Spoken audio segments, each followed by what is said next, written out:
Good evening. The time having arrived and a quorum being present, I hereby call this meeting of the Brockton Finance Committee to order. Madam Clerk, item number 1. Ordered that the common necessity and convenience of the inhabitants of the city of Brockton require the laying out and acceptance of Bud Ave, extending from Sheridan Street easterly 1,166.67 feet, more or less, to Adams Street, and for that purpose, it is necessary to take an easement for highway purposes and lay out as a public street or way of said city of Brockton, said easement passing by or over lands of those persons shown on Exhibit A, attached hereto and parties unknown. Said layout of said streets being 50 feet in width is shown more particularly on the following described plan. 1. Land Court Plan 27625A, Sheets 1 and 2, entitled Plan of Land in Brockton, Bradford, Sylvets, CE, dated November 1st, 1955, April 5th, 1957, and June 13th, 1957. The land taken is more fully described as follows. All the land with the limits of a private way known as Bud Ave, supposed to belong to parties unknown, being a strip of land 50 feet in width, extending from Sheridan Street easterly a distance of about 1,166.67 feet, more or less, to Adams Street as shown on the herein described plan, into which reference is hereby made for a more particular description. And we have considered and estimated the damages sustained by all parties who have not waived damages in their several estates as follows. No awards, Exhibit A, layout and acceptance of all other attachments are all located in the clerk's office for viewing. Invited, Patrick Hill, Commissioner of DPW. The time having arrived, I declare this hearing open. Is there anyone here in favor? Good evening, Mr. Hill. Good evening, Council President. Good evening, Councilors. Nope, this is something that's been in the making. I know Councilor Thompson had worked hard last year to get Sheridan Street accepted. That was so that we could make Bud Ave a public way. It's in dire need of pavement restoration, and we support this. Okay. Any questions? Councilor Thompson. Thank you, Madam Chair. Good evening, Mr. Hill. To inform the public, what we're trying to accomplish today is, as you said, Bud Ave is in pretty rough shape. Definitely in need of reconstruction, not only due to the physical condition, but also the drainage issues that have arisen in that area. So the effort today, as you stated before, Sheridan had to be declared public or accepted as a public way, because no private way can be accepted as public if it doesn't already abut another public way. So we had to go through the process of accepting Sheridan so that we can move on to Bud Ave. I am aware there's a few residents in the gallery here today, and I hope to hear from them shortly. But just to inform you that the reason we're taking this action is so that Bud Ave can, in the future, be repaved. And I know you and me, Commissioner Hill, have talked about Bud Ave, and this is not one of those situations where, we're looking years down the road for Bud Ave. This is a street in dire need of reconstruction and flooding. Management. So hopefully soon, within the next year or so, we can address Bud Ave. So I appreciate your efforts in this matter. Please send my thanks to Engineer Newton, who worked with me on this matter, and it's appreciated. Thank you, sir. I will. Thank you, Councilor. Is there anyone else here in favor? Okay, then I declare that portion of the hearing closed. Is there anyone here in opposition? Anyone in opposition? Is there anyone else who would like to come forward and speak on this matter? Any of the neighbors? Okay, then I declare that portion of the hearing closed. The question comes on granting. All in favor? All opposed? And it is unanimous. It passes. Thank you. Thank you, Mr. Hill. Okay, Councilor Thompson. Thank you, Madam Chairwoman. I'd like to make a motion to take agenda item number 7 out of order and to be heard next. There are multiple invited guests that are required to attend a dinner shortly in a short while, so we want to give them the opportunity to be heard tonight. So I'm requesting agenda item number 7 be taken out of order and heard now. Okay, the motion's been made and properly seconded. All in favor? Anyone opposed? Motion carries. Madam Clerk, number 7. Be it resolved that members of the Brockton School Committee, Superintendent of Schools Michael Thomas, Mayor of Brockton Robert Sullivan, Chief Financial Officer Troy Clarkson, Chief Financial Officer for the School Department Aldo Petronio, or their designees be invited to come before the Finance Committee to update the committee on the previous discussion of athletic facilities in the community, funding, and the need for development of fields and upgrades for recreational uses in the city. Invited Robert Sullivan, Mayor, Michael Thomas, Superintendent of Schools, Aldo Petronio, Chief Financial Officer for the school, Troy Clarkson, Chief Financial Officer, Kathleen Ethelers, Vice Chair of the School Committee, Tony Rodriguez, Ward 4 School Committee. Good evening. Good evening, Madam Chair, members of the committee. I do apologize for being tardy. The President of Cape Verde is here today, as you know, and I want to thank you, Council, for making that motion.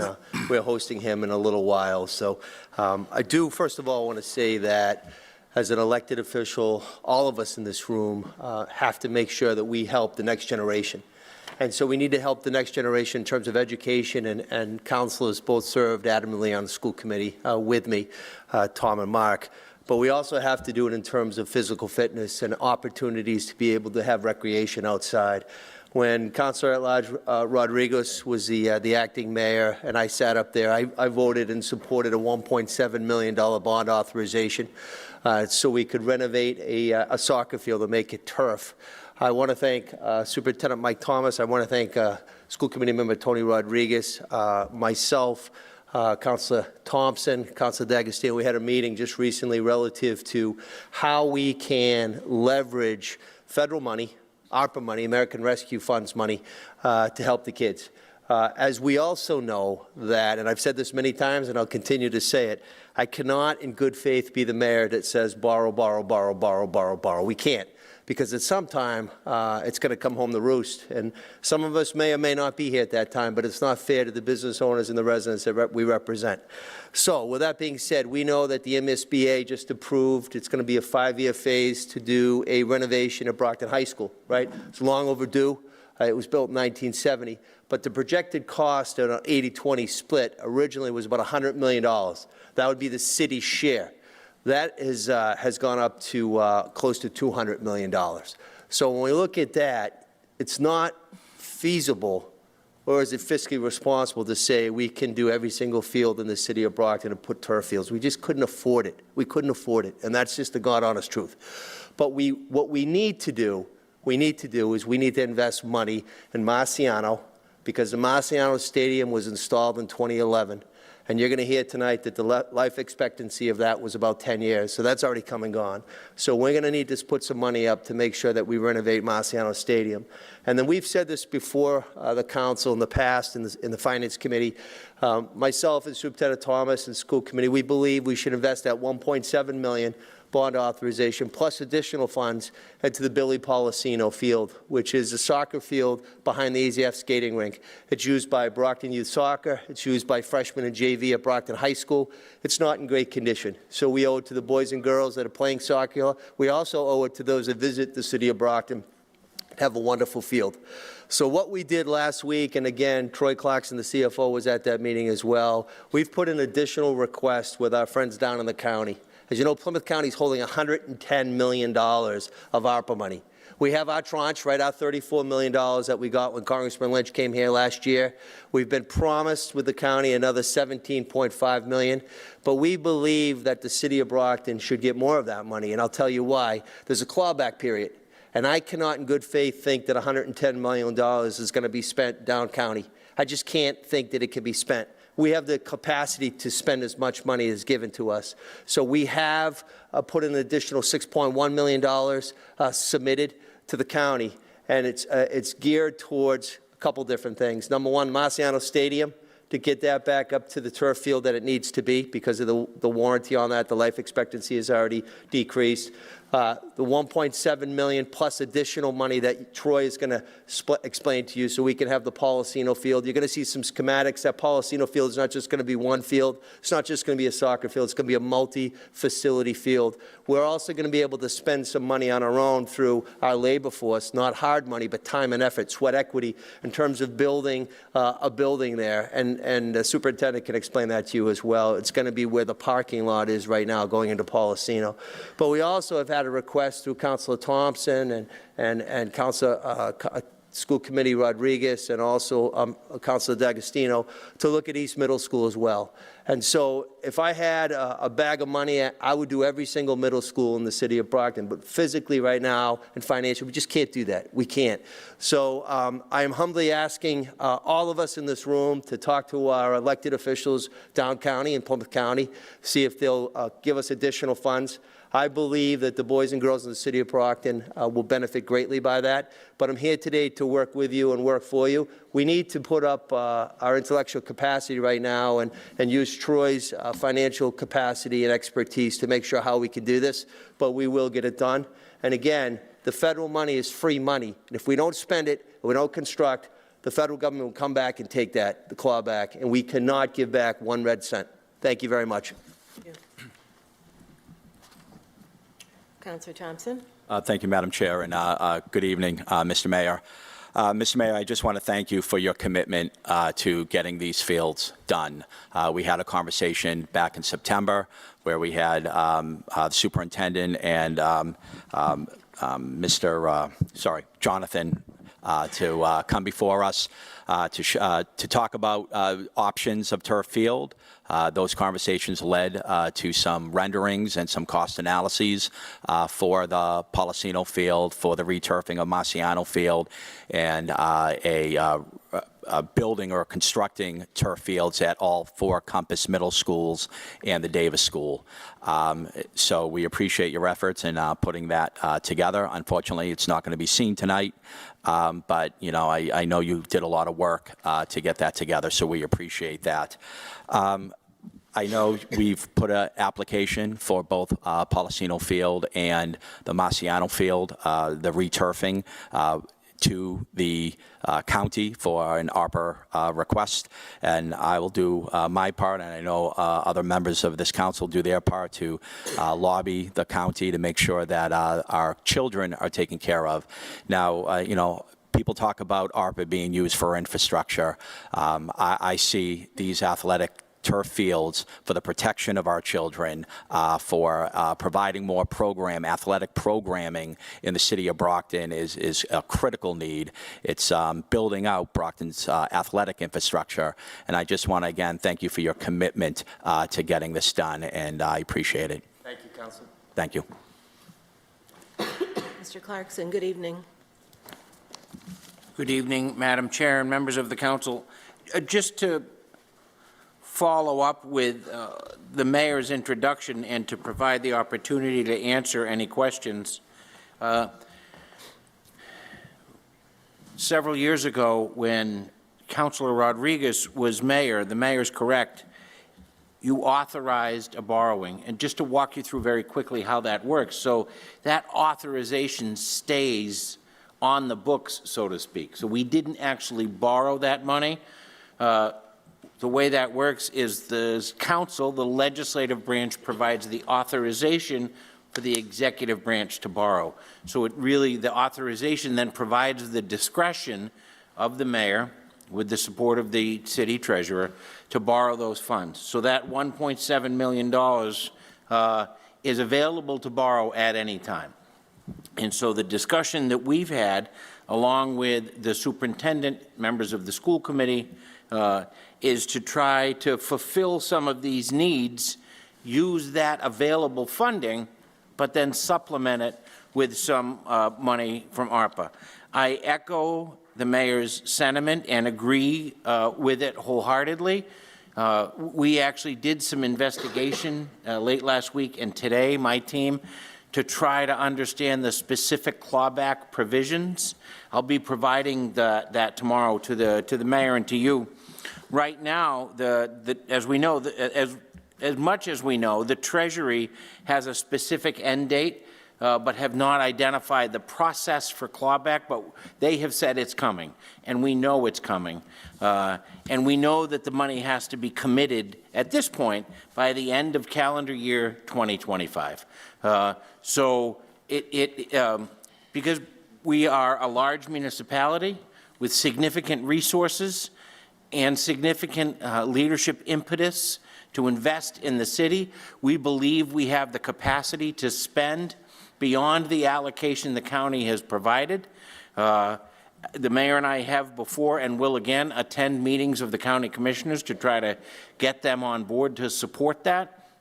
But it's important to note that all of the projects that we've submitted to the county for reimbursement are projects that we are capable of moving forward on right now. They range from piping projects for the DPW to this parks and playgrounds that we've talked to you a lot about. And so there's a wide variety of projects, and we have mobilized lots of people to get out there and to do the engineering and design and ultimately the construction. And I bring that up under the umbrella of this item, just so you know that we believe strongly that we have the capacity, in addition to all the other ARPA projects that we're undertaking, to pursue and oversee this one. So we believe that this first phase of this revitalization project for fields in the city is realistic. It's possible to move forward on now, and I'm happy to answer any questions. Councillor Farwell. Just thank you, Madam Chair. Very quickly, for either the superintendent or the mayor, I certainly adopt the comments made by the mayor.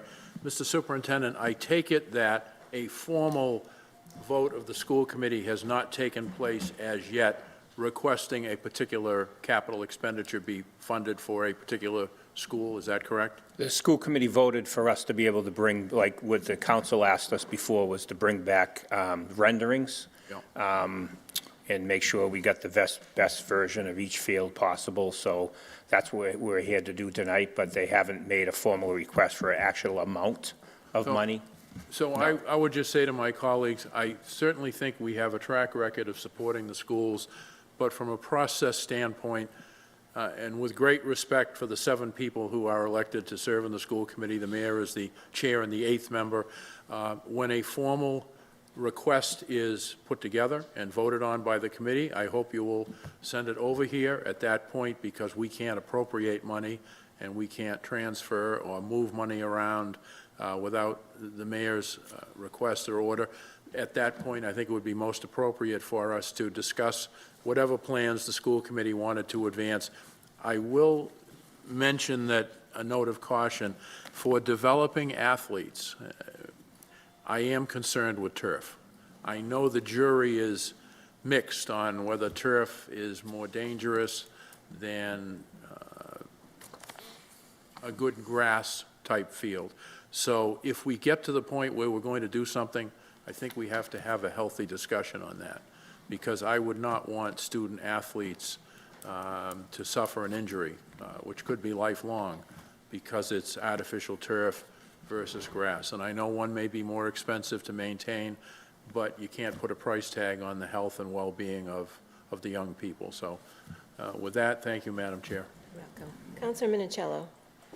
Good evening. Thank you, Madam President. Thank you, Mr. Thomas, for coming, Superintendent Thomas, for coming in. I just really want to echo what's been said here tonight. It's very well-timed. At the last meeting, we were discussing improvements to the Cosgrove pool. Everyone on this council views improvements to fields, facilities for our children as a priority. We all want quality programs for our students. We want our students to have what other students and children in other towns and cities have. So we certainly are very much in favor of promoting and supporting. But as Councillor Farwell said, he's an expert at dotting i's and crossing t's with regard to process here. We'll do everything we can to facilitate and to move and to lobby to get funding in for these types of expenditures, because supporting our kids is basically a healthy city, a city that has good facilities, good programs for their children. That is a healthy city, and that is a city that Brockton, is and needs to be. We don't want people coming in from other towns looking at us with their nose up or down, basically looking down at us saying, hey, this is inadequate or what have you. Our kids deserve what other kids have, and we will support and do what needs to be done to provide what needs to be here in the city for our students. So thank you for coming in, and certainly the mayor has been a huge advocate, Mr. Mayor, and throws his support behind anything positive for kids. We need to make sure our kids are in safe facilities, and also safe programs with adults who are good role models for these kids. Keep them with positive people that can teach them the right things, growing. Sports is one method of leadership, really. Doing the right thing, hard work, it carries over to, education. So, we're all with you. So, Thank you, Mr. Manicello. Councilor D'Agostino. Thank you, Madam Chair. I want to thank my colleagues from the school committee for being here, as well as the superintendent. Just more of a comment than a question on this. I appreciate the mayor's efforts to advocate with the county to get those federal funds to pay for this. Again, I can't see how they could spend that down county either. It would be, to be quite blunt, foolish to let one single penny of that federal money go back. This was a once-in-a-lifetime opportunity with ARPA. Whatever I can do to support that advocacy with the county, I'm certainly willing to do that. I'm sure my other colleagues would agree. But the mayor's right that, we can only, out of city funds, borrow and spend so much money. And, certainly the high school is a big number, and that's why I have a resolve that'll be heard in a few weeks where the CFO will be coming to talk about our current debts and where they stand, and that's exactly why I filed that, just so that we can see where we are, because we've got some pretty big needs coming down the road that we're all aware of, and the high school being probably the biggest. But again, whatever we can do as a council to help advocate with the county to get those federal dollars in here to take care of this, because they would be foolish to let a single dime, any of that go back to Washington, because we won't see that kind of money coming out of Washington again for a very long time. So thank you again for being here. Thank you for your efforts and the efforts of everybody else involved. Thank you. Anyone else? Okay, I have some comments and observations. So I'm going to step down and ask Councilor Lowry to cover me at the podium. Councilman Castro. Thank you. Good evening, gentlemen. There's no question that what happens to our children matters, and that the proposed renovations of the high school are of paramount importance to improve the education we can provide to them, and that athletics is a component of education for many children. And my two sons, as you know, Superintendent Thomas played sports in Brockton, and we're the better for it. I'm really concerned about this. This is a resolve, and so it holds no water in terms of making a decision, but it's getting information out there, and I understand that. And I don't want to mislead the public, but I think there's important information that is missing here. Two components about artificial turf grass. You knew I was going there. You're ready. And also about real grass, blue grass, whatever, red grass, green grass, whatever. And so I've done a lot of research. Part of my research was to inquire with the school department about the cost of rehabilitating a field. I had the pleasure of speaking with Commissioner of Parks, Carpenter this evening about a 2-acre soccer field. What would it cost to rebuild a soccer field, to make a new soccer field even? About $200,000 is what we talked about tonight. Seed has gotten very expensive, and so has fertilizer. And plus there's the cost of water. Well, I haven't heard anything about, have you explored that? I have. Okay. Tell me about what you've So explored. we looked into sod of 150 yards with drilling a well, not having to take city water. Or city water, it's about between $700,000 to $1 million to put in a sod field. It would get cheaper if you did hydro seed. And that's for one field, excuse me? That's for one at 150 yards, so that would be Okay. enough for a football field and a soccer field, and obviously extra space for a little bit of practice space and sideline room on each side. Again, these are rough estimates that are the current day number. A big expense is the irrigation, because it's going to be put in new, and whether you can hook up to city water or have to drill a well, that could bring, if you could hook up to city water, then you would bring the cost down a bit. If you have to drill a well, it would be a little bit more, but could be anywhere between $700,000 to $1 million for sod. I did not look into hydro seed. As you know, they spray the green. Yes. Sod is something that's used, that natural grass fields, if you look at those, and soccer or NFL stadiums or college that still have grass, they use a sod that has to take, and it's probably takes a good 16 to 18 months to really put it in and have it take hold before you can actually play on it. So that's the research, that's what I have for those I would have numbers. liked to have gotten some of that in writing, and you can still do that. This is a resolve. But I'd like to see a well-rounded discussion of all of the options. Sure. Okay?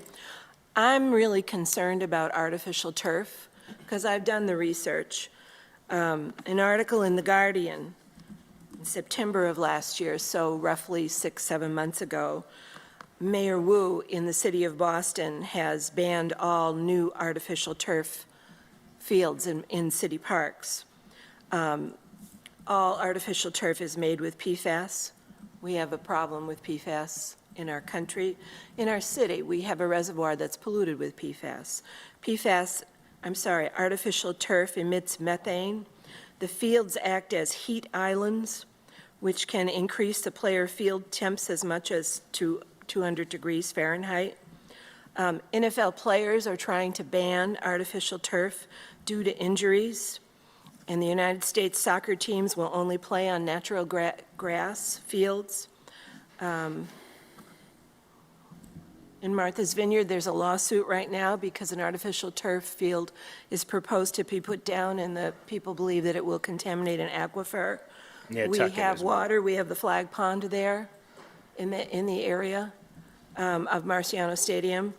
In Portsmouth, New Hampshire, they ordered a PFAS-free field, but then it came and was installed, and it's highly contaminated, and they don't know what to do. The city council thinks, oh, just leave it there, we'll figure it out, make them wear long sleeves, and the parents are horrified. The industry says that grass blades and backing can't be made without PFAS. So how do you continue making it? I know you're coming, you're going to speak to all this. No studies, I'm sorry, let me go just ahead. put this last one in, please stay there. No studies have been done to show how PFAS move from artificial turf grass to humans, so you can't know that it's safe. Take it away, sir. Councilors, no objections for Mr., was it Jonathan? All right, carry on. Councilors, good evening. My name is Jonathan Charwick from Activitas. I'm the design consultant assisting the city on the athletic field project. Quick background, I did see you folks about six or so months ago. Our firm is a landscape architecture and civil engineering firm specializing in athletic recreation design for all outdoor athletic recreation. So synthetic turf, natural grass, track renovations, tennis courts, basketball courts. So anything exterior athletics. No bias versus synthetic turf or natural grass as we start this conversation. With all due respect, there's a lot of information that you noted that may or may not be accurate. What's very important when we are talking about synthetic turf and natural grass fields are a lot of the information in the media and news articles need to be third-party, scientific, peer-reviewed information. PFAS as a lubricant. So when they're extruding the grass blades, putting it through the machines, they're using it as a lubricant as it comes through. They have since stopped using that. So that when we do specifications for our projects, we require in writing that they provide notification that they're not using PFAS either in the products that are going to be on the field or in the manufacturing process. And all the turf vendors that we work with can provide that information. As it relates to the health and safety of the athletic fields, there is no scientific information that tells us that there are elevated risks of safety from a health or performance standpoint for synthetic turf fields over natural grass fields. And this is related to specific requirements for Mass DEP and the EPA as well. And again, I have a lot of that literature that I can provide in a presentation to answer some of your concerns. Obviously, there are concerns with crumb rubber, one of the items that's been in the news cycle for the last 10 years or so. Essentially, the black rubber pellets, the crumb rubber that's in your synthetic turf fields, are recycled rubber from tires. There are chemicals that are in those tires, but the chemicals are not bioavailable. So basically what that means is if you ingest that rubber, your body cannot break down that rubber and extract the materials that may be harmful within that. And those levels are parts per trillion. And those are items that are identified both by Mass DEP and by the EPA. And again, there's a number of articles that we can reference, that we can present. Again, it's very important, third-party peer-reviewed scientific information. That's kind of my boilerplate. I always have to say that. Because a lot of times you can read articles and get misinformation. We just want to be very careful on what we're talking about. As I noted earlier, we design natural grass fields and synthetic turf, so usually we're telling a client it's what's best for your community. Obviously, the pros to a synthetic turf field is the use you can put on those fields, as you see with Marciano. If we're doing natural grass fields in the city, there's a lot of maintenance that's required, and also just the general use. You can't use as much of a synthetic turf field. So you have to consider the time the field needs to be rested. There's a significant amount of maintenance that needs to go into these athletic fields. So when we talk about these kind of projects with all our clients, there's so much information we really have to dive into on grass and turf, from health and safety, from performance, from maintenance, and ultimately from cost as well, because there's obviously a big delta between the synthetic turf and the natural grass fields. But that's part of the whole conversation that we have with our clients to determine what the best surface is for whatever project we're doing. Thank you. Well, this is, I'm quoting Fox News, my goodness. This is Fox News from November 3rd, 2022.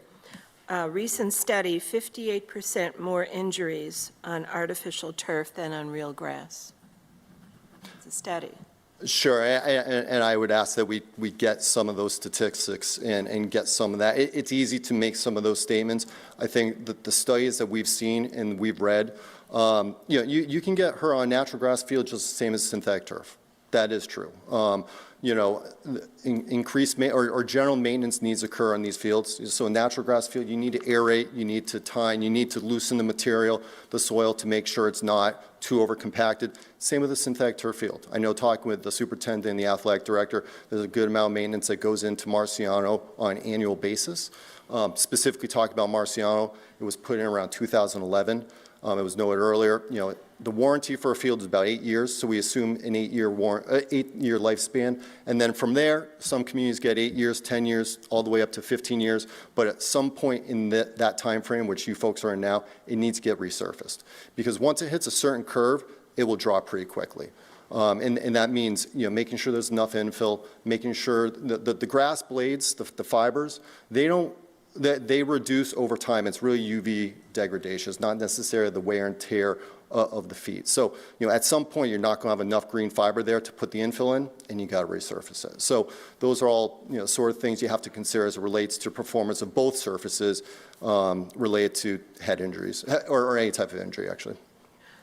This study went on to say lower extremity, upper extremity, and torso injuries occur at a higher incidence on artificial turf. Also, I found an article by the head of the NFL Players Association advocating for grass and not artificial turf. And a very large article, very long article, from the Boston Globe in September of last year about risk of head injuries as artificial turf fields degrade. And an additional concern of mine is, if you can keep the children from being harmed by the chemicals in it, they do degrade in about 10 years and need to be replaced. They're very, very expensive, and we are not a wealthy community, and we don't know where we will be financially in 10 years. So I just wonder how realistic this is for us. Not, we might be able to figure out the money now, but for a couple of fields, but what do we do in 10 years when we've all come due and children are being harmed by them?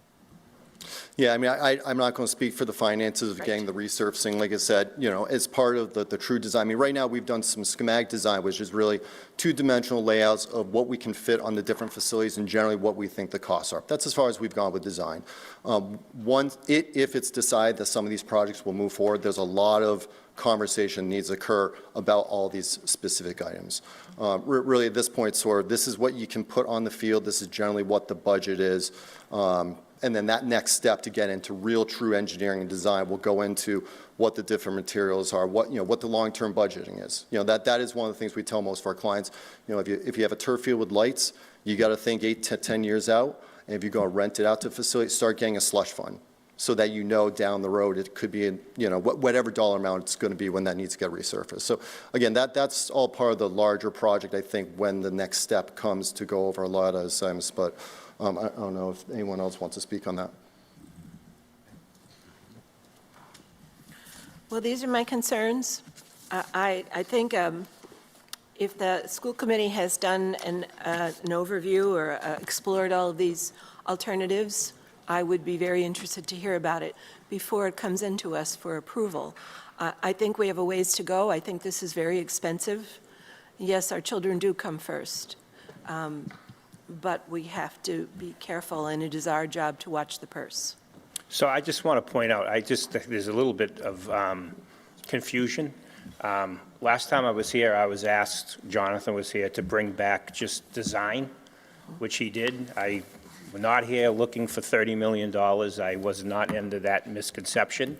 To all fields, I did what you asked me to do, was get the Cadillac version of a design, bring it back and present it to you.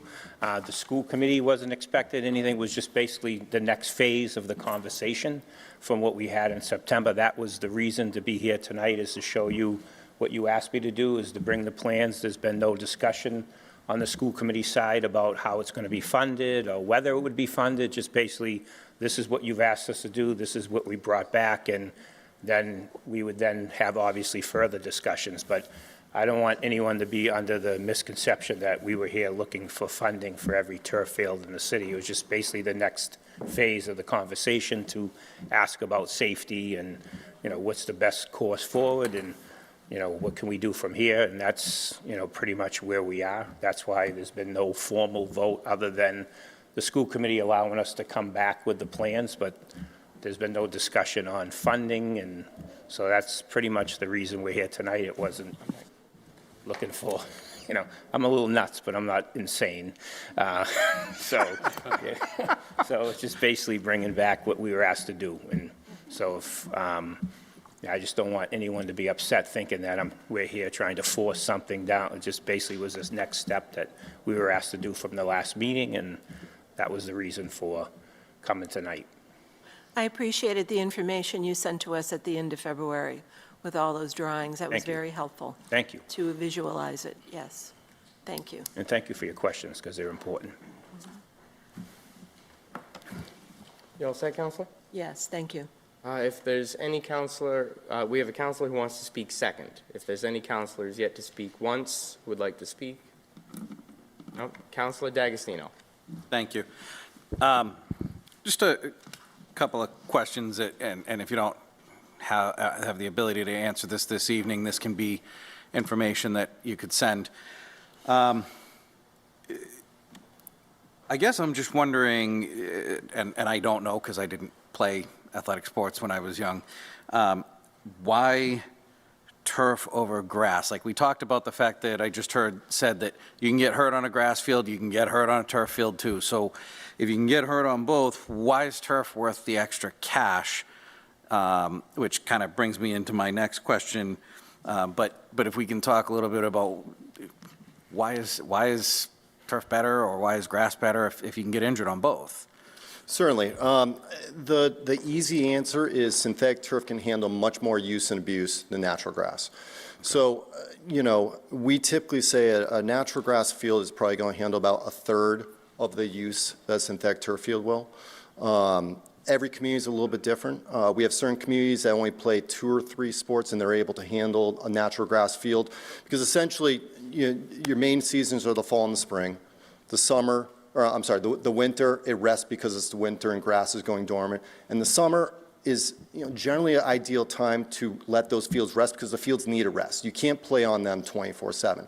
But however, you have a lot of communities that do summer camps or they have early fall practice, things of that nature. So natural grass fields are overused.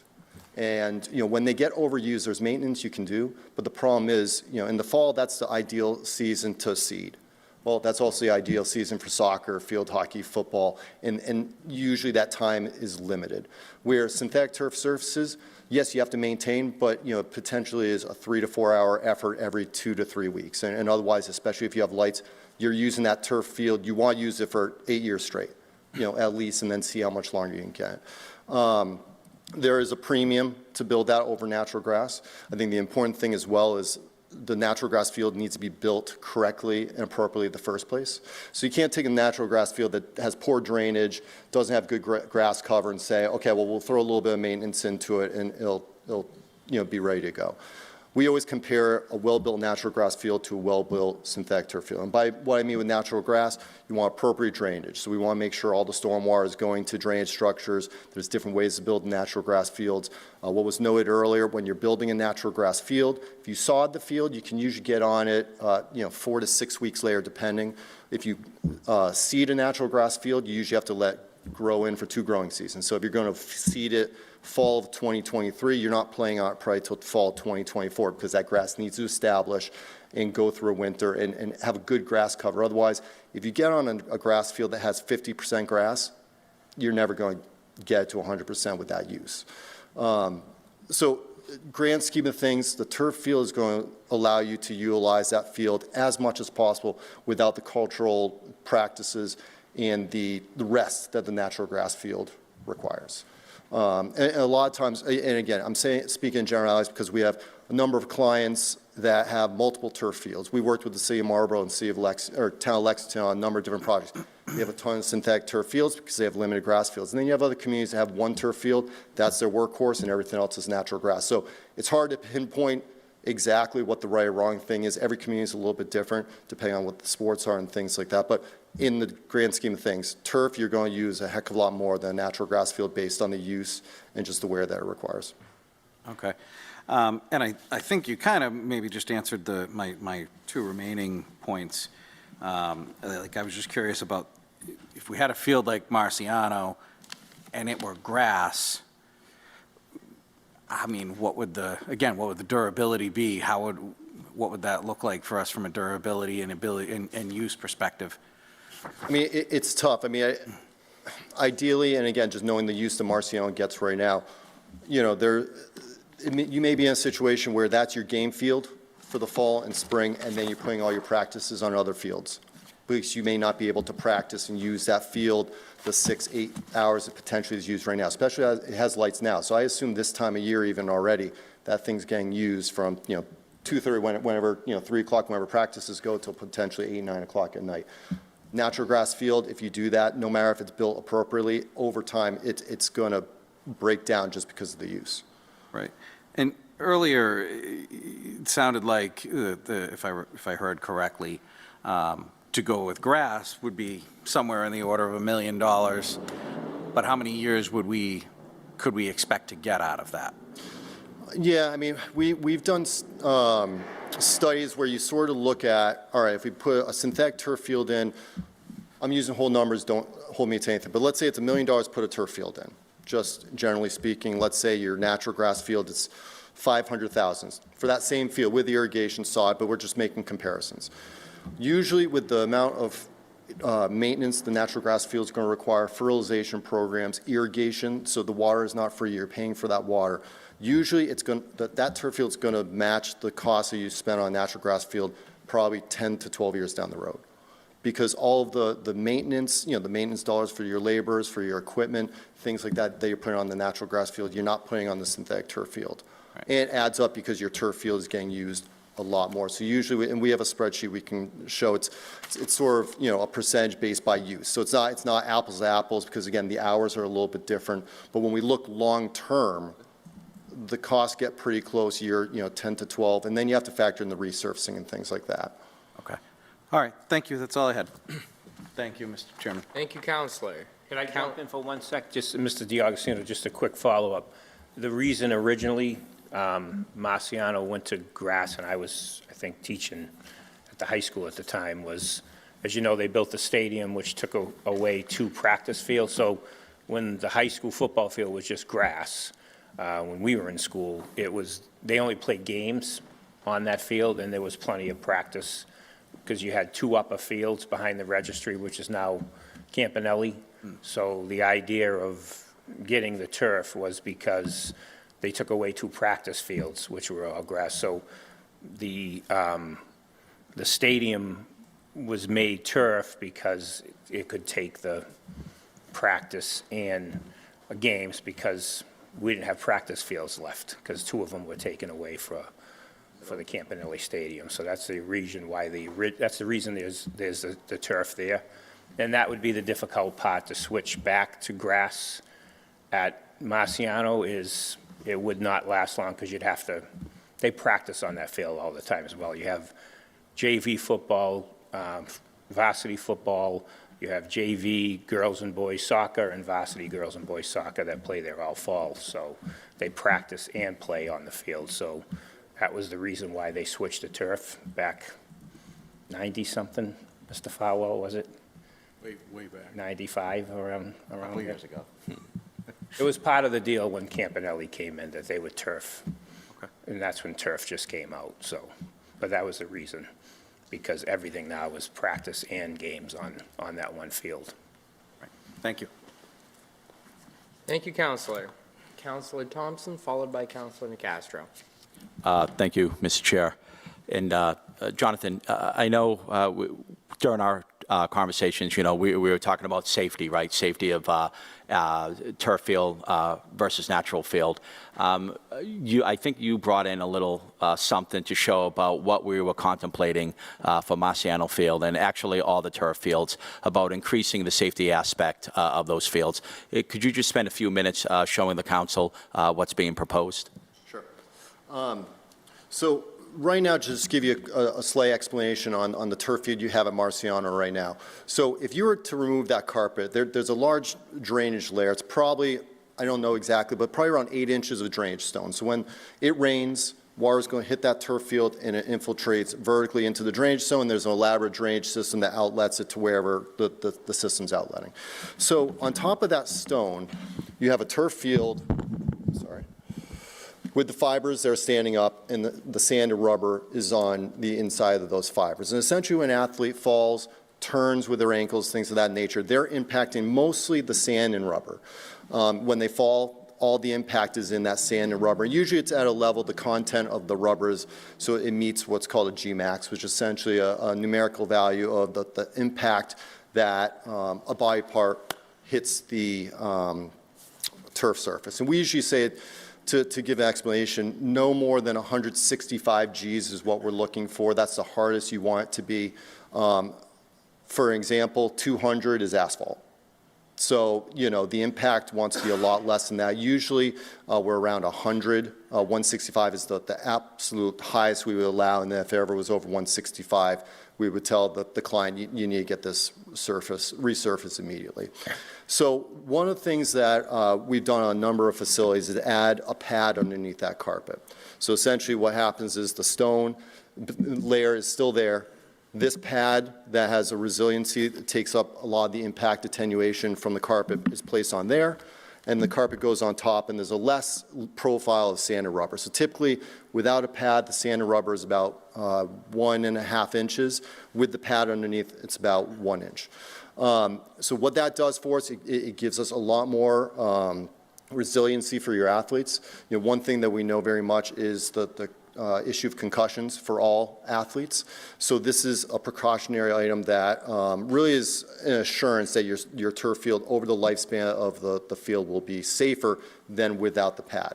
Now, that's not to say if you don't have a pad, you have an unsafe field. We have several clients that either because of budgets or other issues have decided not to use a pad. But if you ever have the budget for a field and you can put the pad in, we say do it 10 out of 10. The one nice thing as well is when you resurface the carpet every 8 to 10 to 12 years, you can use that pad for up to 25 years. So you have that extra precaution. And what's also very important is, we know the maintenance dollars that go into city and town government. There's less maintenance required on turf fields, so maintenance is usually driven to other areas of the community. If the field is not maintained as appropriate as it should be, that pad adds that extra protection, because that sand and rubber over time will get compact, will get hard, just as much as a natural grass field in the soil if it's not aerated and loosened up. So when we're looking at all these projects and all the budgets, we have included a pad in those numbers. And the athletic director is a big proponent of trying to get a pad on any of the surfaces, including Marciano. That can be retrofit into the field when that's resurfaced, whenever that comes up. We appreciate that explanation. Thank you, sir. I wanted to turn to school committee member Tony Rodriguez, see if you want to add your comments to this conversation. Good evening, Council. The mayor's not here, but I've been a proponent of this project since I got on the school committee 4 years ago, and even with Councilor Moses Rodriguez, I've been advocating for this for close to 20 years now. The demographics of this city has changed dramatically, and when it changed dramatically, us as elected officials have to adapt to that environment. When you look at the high school with Marciano, the amount of usage that it gets, we have an issue when it comes to scheduling with our athletics facilities. Hopefully next time we're in front of the council, we can have the athletic director here that can go in more depth, is that we don't have enough athletic facilities to sustain our athletic students and sports in the city. And that's not even including our young adults in the community that need a place to actually play these sports, from soccer, lacrosse, field hockey, you name it. The basics of, turfing, I've been advocating for the high school with a Policino field to get the 4 middle schools on board, is that, we just brought in middle school football, which is huge. And I invite you to these games when they play, and you can see the conditions of these fields that these students are playing in. And it gets kind of discouraging as a young, because I played football, and you're now playing football, and you're getting communities like Newton, Wellesley, Concord, Martha's Vineyard, Nantucket, that's coming into the city of Brockton, and they're playing in these poor conditions of these fields. And then you have to take into account, how do you think our kids feel when they go into those communities and they're playing these sports?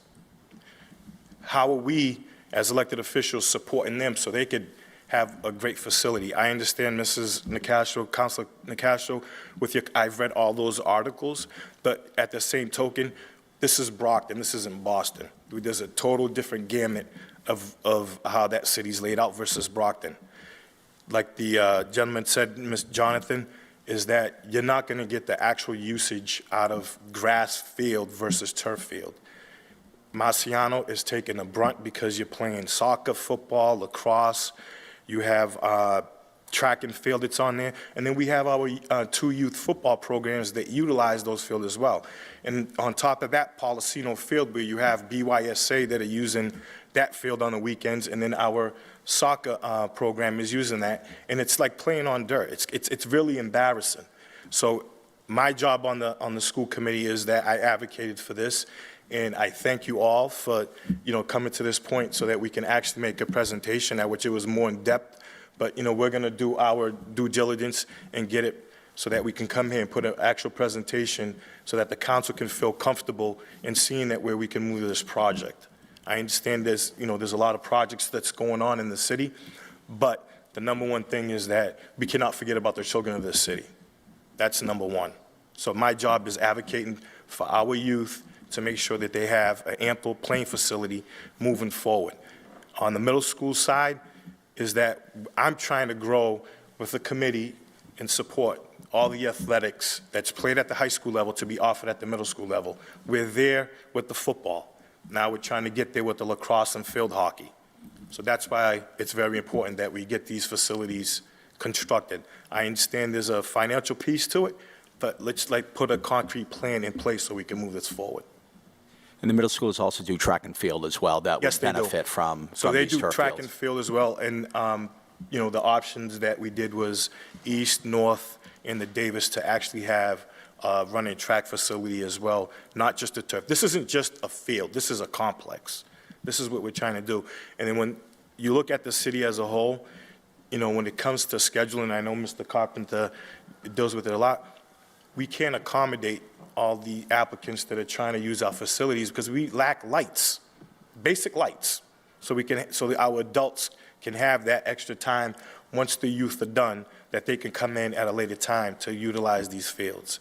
But I encourage you, go visit West Junior High, go visit the middle schools and look at the conditions of the field and watch these students actually play, and you can see the conditions of the field. Thank you, Mr. Rodriguez. We appreciate your time. All right, thank you. That's all, Mr. Chair. Thank you, Counselor. Counselor Nicastro, followed by Counselor Farwell.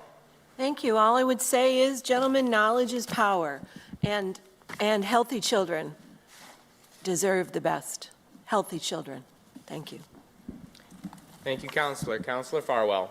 Yes, just for the consultant, do you know of any professional organization that might track injuries on turf versus natural grass?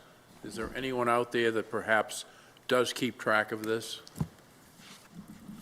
It's the information, let me look into that. The Synthetic Turf Council, they're one of the councils that advocate for synthetic turf. They should have some of that literature. Sports Turf Managers Association, so that covers natural grass and, well, mostly natural grass. They may have some of those statistics. There are some testing agencies we use as well that do performance testing on natural grass and synthetic turf. And we're also a part of the American Sports Builders Association, which covers the whole United States as it relates to contractors and designers doing this specific type of work. So offhand, I don't know if there's a specific study that covers that, but we can certainly take a look to find some information either with our clients or other studies that have been done and provide that. And of your clients, percentage-wise, roughly, how many go grass, how many go turf? That's a tough one. I'd say 80% of our clients that do grass and turf fields, 80% have at least one turf field. Some have a few more, some have a few less. So, it's really project to project. It depends on the size of the school.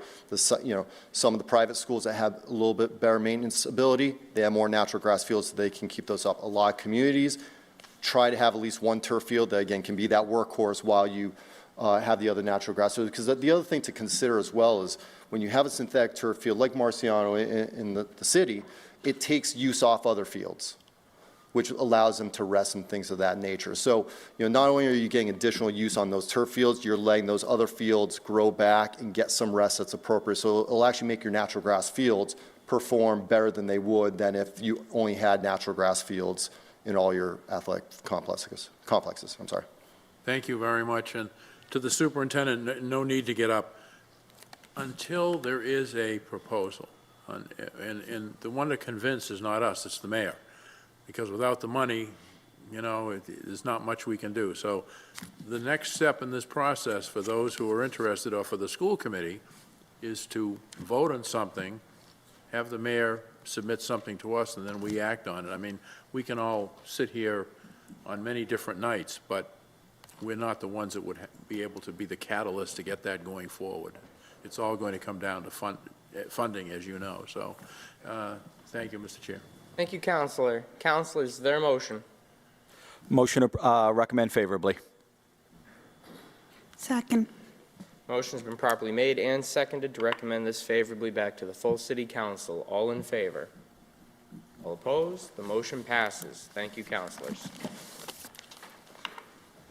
Thank you, gentlemen. Madam Chair? Yes. I would like to make the motion to take item number 6 out of order.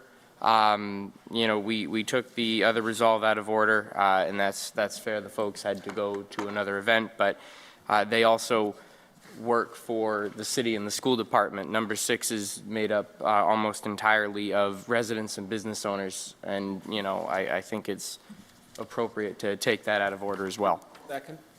Okay, we have a motion that's been made and properly seconded. All in favor? All opposed? And it carries. Number 6, Madam Clerk.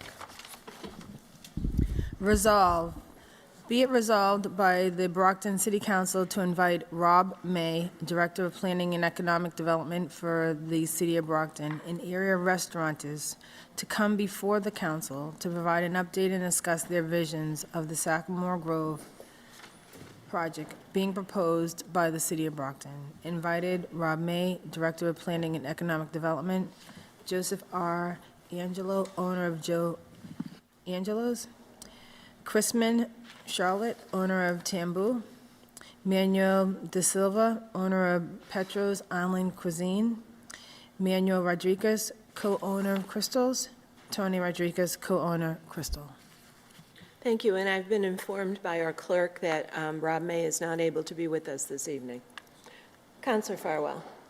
Madam Chair, if I could address the gentleman who took time to come in here this evening. Thanks. First of all, my apologies that unfortunately there was a significant scheduling conflict, and that's why you see some empty chairs.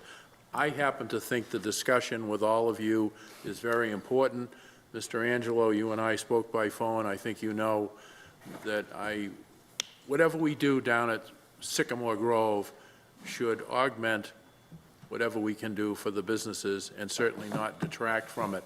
So I guess I'm asking, how upset would you be if this were postponed to another meeting so that we would have a full council, including some of the members who sponsored this resolve, and they could be here and ask questions? Well, no, but I mean, you all took time to come in here, and I would not want to make that motion if you feel that you want to go forward this evening. It's just that we're missing some of the key people who wanted to ask questions and have a discussion. So, but by show of hands, who would be willing to have this postponed a couple of weeks? Madam Chair? No problem? Well, I thank you. Then, Madam Chair, I'm going to move to postpone this to the next FinCom meeting. Okay, do we have a second? And I know Councilor Lally wants to speak on the motion. Well, on the motion, you know, we made them wait for an hour. You know, we could postpone after hearing something tonight as well, you know, so they didn't, you know, come out here for, you know, an hour's worth of conversation about turf. Thank you, Madam Chair. Councilor D'Agostino. I'm inclined to agree with Councilor Lally. They're here, they sat here for an hour longer, you know. I mean, I don't want to have you come back a second time, you know, and if we postpone and you want to be heard again with everybody else here, so be it. But I feel like we should hear the folks that are here and have been sitting here waiting their turn, wanting to be heard. Councilor Farwell. Councilors, my only concern is that whatever dialogue we have tonight, our fellow councilors aren't going to be here to hear it or follow up on any questions. So it's kind of fragmenting the process of having everyone in the room at the same time listening to the same questions and the responses. But whatever the will of the council is fine. All right, a motion has been made and properly seconded. All in favor? All opposed? 1, 2, 3, 4, and it is defeated. It fails. So we will go forward tonight. Okay, so Mr. May is not able to be here this evening. Would some of the property or the business owners like to come forward to speak to us? Madam Chair? Yes. As one of the sponsors of the resolve, I can ask a couple of questions of the property owners if you wish to get the dialogue started. That's fine. Sir, give us your name and address. Madam Chair, my name is Chrisman Charlo. I represent Tembu Bistro and Lounge, 252 Main Street, downtown Brockton. Thank you for being here. Thank you. I want to thank you for inviting us. And the reason I'm here is not only because you guys invited me, but also to speak a little bit about Tembu and the project that's being proposed, right? I've been in Brockton for about 15 years, pour a lot of resources in this great city. You know, it's been a pleasure to be here, and I hope to be here for another 100 years, give or take. So this project, the reason that I oppose it as it is because from the get-go, we didn't get, as business owners, we didn't get a lot of input, right? So for a project that's gonna affect us so much, I feel that it's very important for a project like this to go forward for everybody that's gonna be affected to be involved. So the way this project is, it's going to affect my business, I think, in a really bad way. The proposal is to take away parking, whereas we should be adding, right? So we're taking away parking, right? There is a parking issue back there already. And on top of that, we're bringing other people that's going to be competing with us, i.e. we have vendors, we have concessions, and we have people that's going to be come in to sell liquor in the back of our business, right? And like I said, we've been here, we've invested time and energy and money, so we feel like if something like this were to come about, it has to, you know, serve us at the minimum. But the way this is going to hurt us, so which is even worse, right? So what I'm asking for is to not this project to go forward as it is, and if there is going to be something going on back there, we have to be involved. Like we have to benefit from it. But the way it is now, I can't support it. I'm not going to be benefiting. So it's just not fair to the business that's there to have another project come. We're not sure who's in charge, like who's going to run it. So the way I looked at it, this project, like we're going to rip out the brick and we're going to create green space. The idea is to beautify it and to make it better, right? But better for whom? It's not going to be better for me, that's for sure. Because I would think, you know, if the city want to help us, you will help me get my deck, right? Or help whoever has a deck already, like Joe, to make his deck better, or my neighbor who doesn't have one yet. So we all work together, and then we all come, you know, to some understanding how it's going to help everyone moving forward. But right now, I stand, this is not going to be good for me, so I can't support it. Thank you for letting me speak. Sir, before we go any further, I just would like to add, for the viewers at home, this is a proposed redevelopment project of space that is located behind buildings that house several social establishments and restaurants, Joe Angelo's, Tambu, Prado's Island Cuisine, Cristal. And this is a proposal by the city to redevelop them, to brick them, to make a park and various things. And so these owners are here. They've contacted some of our counselors to express their concerns. They weren't involved in the planning. They're not being consulted. Is that fair to say? A good summary? Yes. Mm-hmm. Okay. Councilor Farwell, do you want to ask your questions? Chrisman, how many opportunities have you had to discuss your concerns with the city, if you remember? I would say about 3 times, but that's after that we got a plan. Like the plan was presented to me afterwards. Okay. So pretty much it was like, well, this is what we're going to do, and what do you think about this plan? So okay, so you to be accurate, you were involved in commenting on what had already been decided as opposed to being part of the decision makers as to how the plan would unfold? Is that? Yes, that's accurate. All right, and so, and the other issue, I assume, is that you feel that whatever vendors were located in Sycamore Grove would become competitors of yours in terms of either serving food or serving alcohol and/or entertainment. Is that a fair statement? Right, that's correct. If I could ask Mr. Angelo, is that about right with you, too? This is going to be in competition with what you do, and Mr. Angelo, if you could just come forward, because you've been in the city for a long period of time, and full disclosure, I've known this gentleman for probably 35 years, but how long have you been in the city operating, Joe? Joe Angelo's Cafe, this is my 31st year. 31st year. All right, now, I asked a couple of questions of Chrisman. Were you involved before the plan was put together or after the plan was put together? Well, in the early start of this whole plan, to be fair to everybody, I'd say 2019, we went to a meeting at the Unknown School and was shown, they were going to do something back there. We never saw any of the plan. Then all of a sudden, I see the plan online, and, some of my friends are calling me up, you realize they're going to be taking all your parking back there. And that's when we got involved. And then the counselor here started calling a couple of meetings that we did have, and we're trying to iron it out and trying to get things done the right way, and but it's got to be fair to everybody here. We just can't have something that's going to eliminate our livelihood. I mean, these guys in the middle are going to be stuck. I mean, they're not going to have any way to get a product into their place. I mean, deliveries and everything else.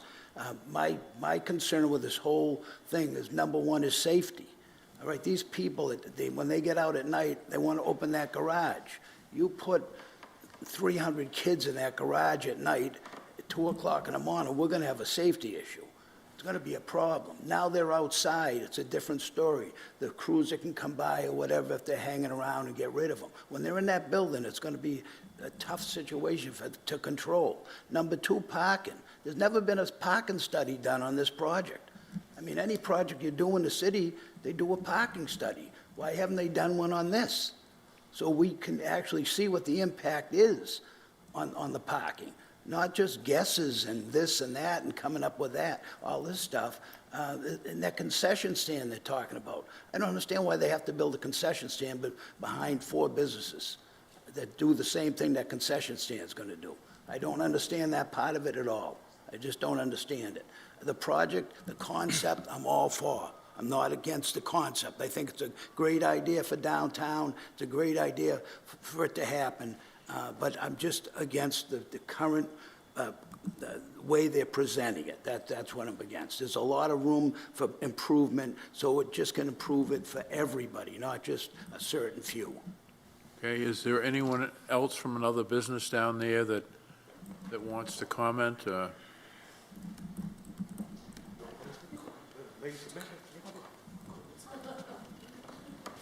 Mr. Rodriguez, I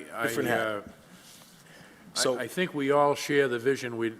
If we can improve things in the center of the city, we want to do so, but not to the detriment of ongoing businesses or potential businesses. So I'd like to hear your comments on possible improvements to the plan or where you think we are at this point. Okay, I own 262, me and my older brother, the old Sweeney's that we purchased off of Mr. Connie. It's going on 14 years now, trying to work with Mr. Rob May, and I'll be honest, it was an unpleasant process. I've actually changed my plans numerous times to actually redevelop the property.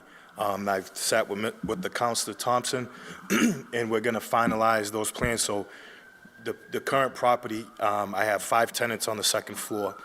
We're proposing to put a 1,000-square-foot addition to the right-hand side, raising that addition and adding a 3rd level to add more residential space downtown. So that's the actual plan with a wraparound deck. In 2018 was the actual meeting that I was invited to at the Unknown School, and it was basically just an idea of like, oh, this is what we want to do with this project. I had to, let Mr. May know that, when I first initially drafted our plans to develop Sweeney's, was that I already had requested from Mr. May if the city would allow me to bring green space. So you can still do green space as the property is. The plans that he presented, they're beautiful. I can't disagree with that. They're beautiful, but when you take that amount of parking, it's going to hamper the businesses that are currently down there and those that are trying to grow. And another thought was that I actually told Mr. May, I believe it was at the meeting that he had at the library, because I attended 2 meetings, and I told him, make sure you keep us business owners involved in the process of when you're developing this, so there's no issues. From Joe Angelo's to Chris, to Phil's building, Pretu's, to my building, it's all owner occupied. It's not like we have our property there and we're leasing it out to anybody. We own the property and we have businesses there. I'm not even open yet, and, to say that you're gonna come and, develop this and bring green space, and then on top of that, build a shack where you're gonna have a competitor that's going to be back there when you have 4 businesses that already have that amenity to serve the public that's going to come back there. And then to say that there's going to be a bid or RFP put out for a private firm to come in and manage that property that's going to shut it down so none of our clients can come into that back. So now you're going to take into account how, because most of the business, takeout is a huge part of the business. Where are these individuals going to park? They're not going to park in the parking garage and walk down to get 2 plates of food or 3 plates of food. And then if you have an event going on downtown, they're going to take all the off-street parking before they even utilize the garage. So we had a Zoom, and I know the mayor assured us that, we want to have a meeting where we can make sure that the business owners are actually together and make sure that we can kind of change this plan to address the parking. Parking is a major issue. Like Mr. Angelo said, there was never a parking assessment done to show the impact of losing this parking to the businesses. And then you have to take into account, the city just approved a business across the street that has a capacity of 600 plus. Where are you going to put those vehicles? You have to take the capacity loads of all the businesses, and imagine if everybody comes with a vehicle. Just with the 3 businesses that are there right now, you have over 1,000 people. Where are you putting those vehicles? So that's going to be, a detriment to take that parking. Can you bring green space down there now? Yes, you can. It's easy. I'm actually having my daughter that draft mimicking the same plans to show that. So I could present it to Mr. May and say, this is what my daughter did. She's going to school for architect. Like, can you do this, honey? Yeah, I'll do it. But as of right now, we know parking's an issue downtown. There's not enough parking, but just to take away that component where it's a safety for us, it's not going to work.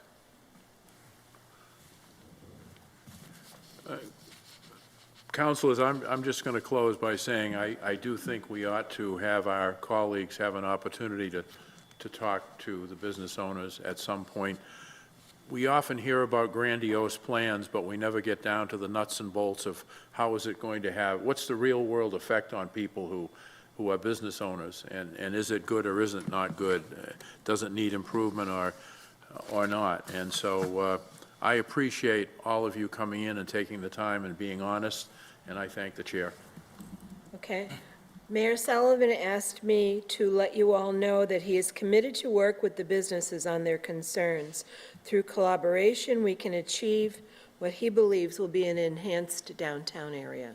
And I know that you will be meeting with Mayor Sullivan again this week, right? Yes. Councilor Thompson. Thank you, Madam Chair, and good evening, gentlemen. And I know we've been talking about this project for a little while now. I came on board in 2020 when I was elected. At that time, when I've learned of the Sycamore Grove proposed project, I was in support of it. When we had a rendering, it was me who reached out to all of the property owners and to begin what should have, in the conversation that rightfully so should have began earlier. But when I understood that we had something to show, I made sure that I reached out to the property owners and began a conversation to include you into this process and try to answer your legitimate concerns. When you talk about parking, when you talk about safety, when you talk about competition, those are all legitimate concerns that the city has a duty to answer you. And over the last year, what I've been trying to do is gather that information and present it to you, and listen to your feedback and try to answer the questions as best as I can. And I just want to make sure that the people listening and my fellow councilors do understand that there has been work done here. I think we've made some progress. We're not there yet, but I just want to talk about some of the things that have been accomplished through the Sycamore Grove project.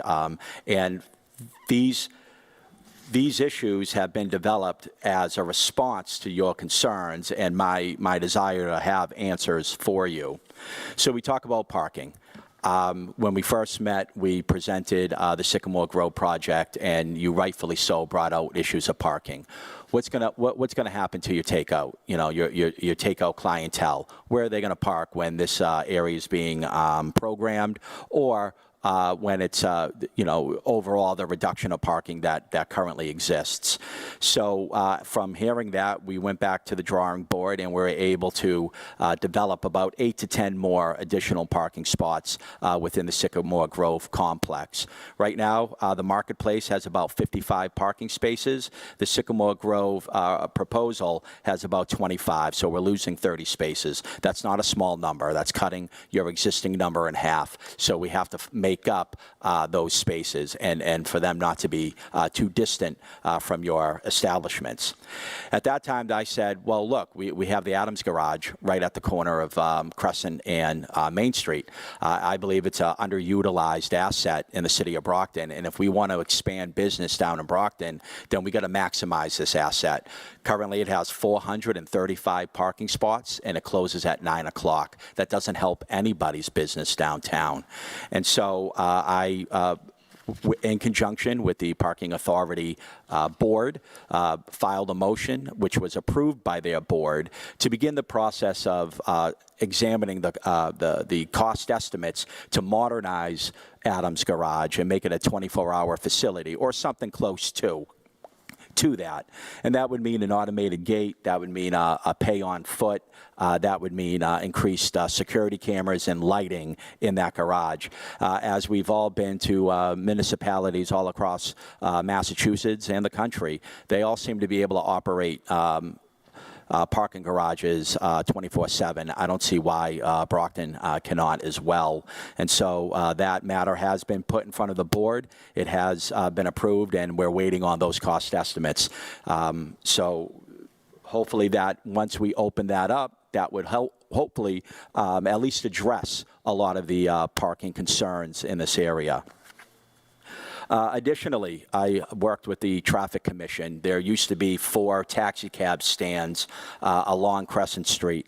So I asked the Traffic Commission to remove those taxi stands to allow for any parking to be had in those spots. This was done in conjunction or the understanding of Brockton Cab. So they were okay with us removing that standing parking there, and we were able to do that.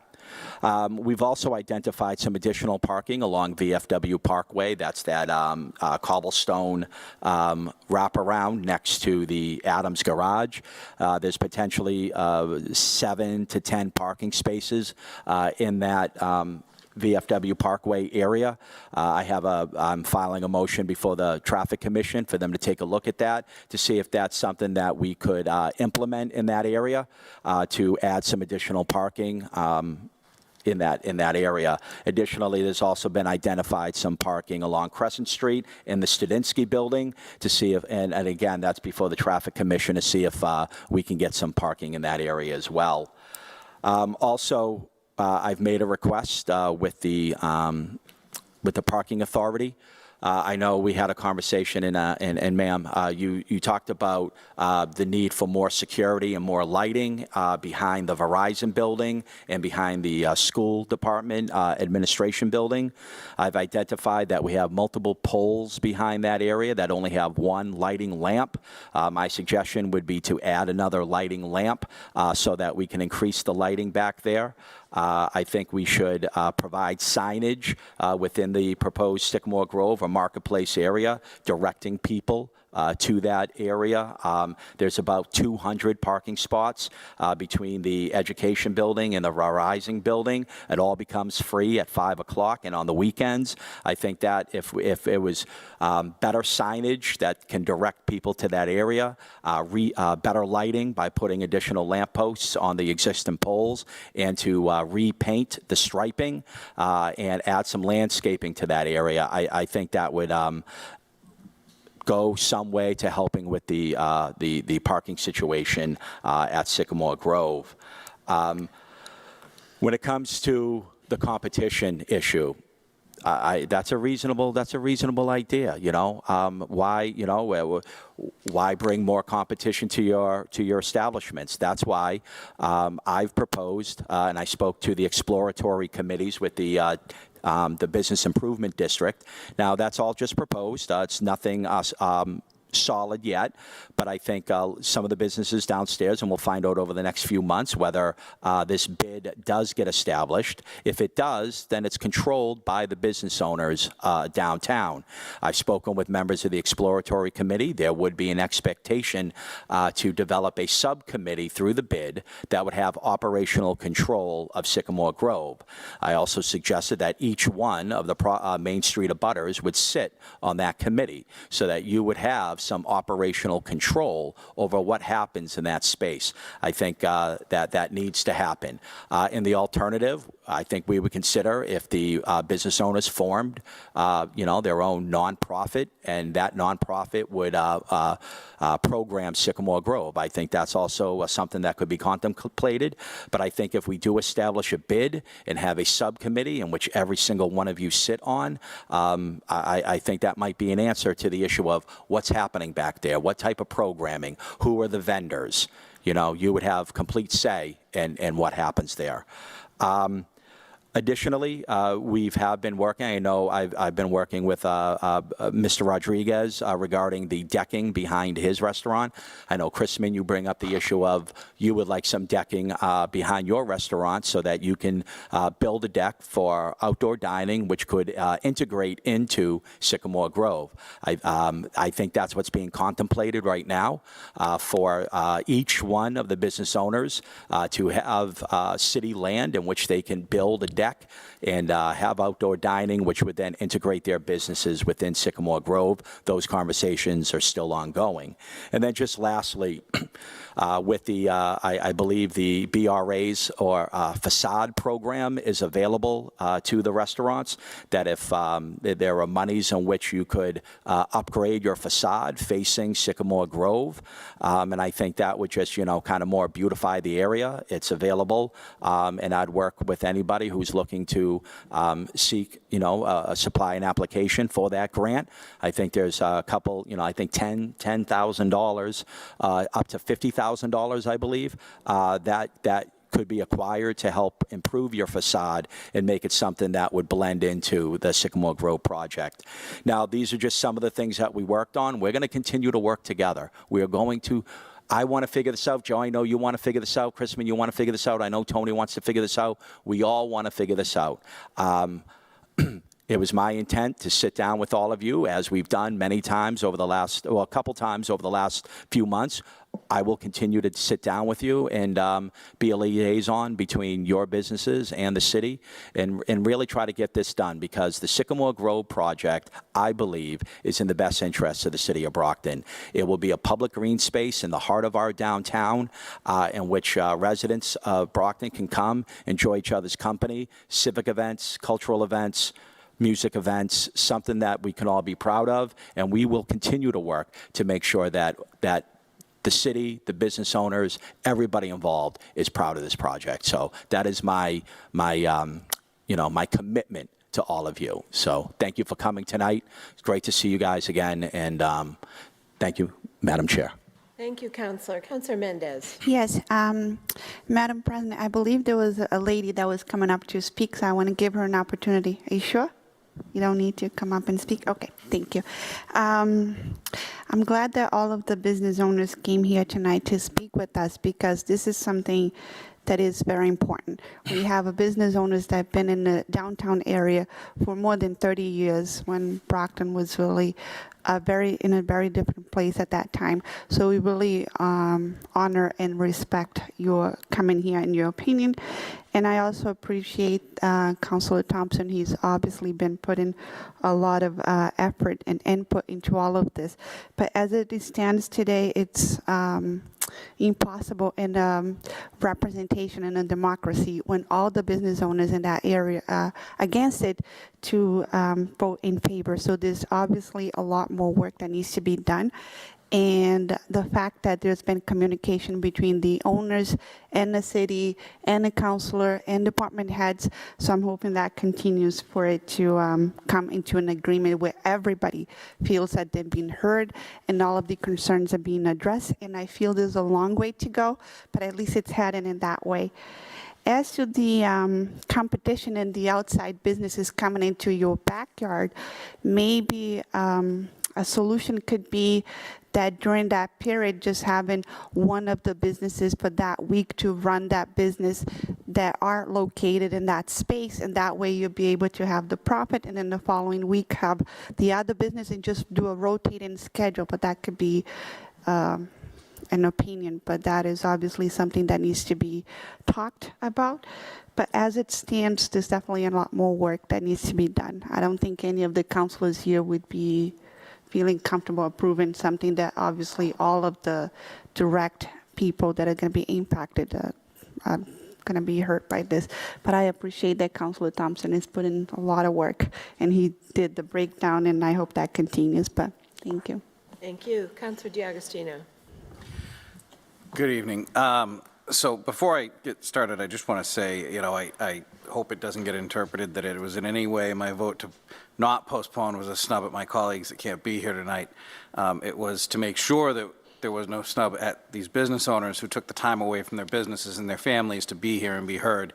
And after we made you sit through that discussion, I wanted to make sure you had that opportunity, because I think everybody knows I'm a business owner myself, and if you were going to make a substantial change like this right on top of my business, I'd have something to say about it too, and I'd expect to be heard.